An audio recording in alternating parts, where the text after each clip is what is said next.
пореден цирк в циркаджийската ни държава. Ще ви кажа нещо интересно, но първо, тези, които не ме следват, моля последвайте ме, а тези, които вече ме следват, моля натиснете сърчицето и репоствайте това видео, за да може да бъде видяно от повече хора. Мерси за което. Какво се случи вчера към между 14 и 15, между 16 и 16:30 часа в София, на спирката на Националната библиотека се сбиха двама шофьори на тролей,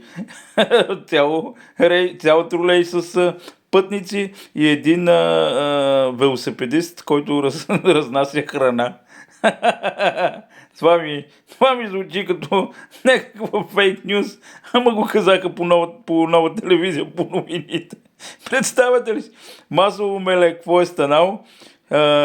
Велосипедистът е засекал тролея, тролея са били двама шофьори, изкарали се и на спирката са го започнали шофьорите да го налагат. Обаче пътниците са решили да се намешат и е станало масово меле.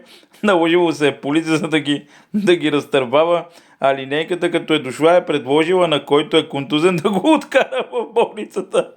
О, майко мила! Цирк! Не сме държава, сме цирк! Циркаджии! Циркаджии в парламента, циркаджии ни управляват, циркаджии навсякъде. Пълен цирк сме! Приятно гледане! Моля, споделите, лайквайте и шервайте, да могат да ни видят повече хора какъв цирк сме. Чао! Чао на всички!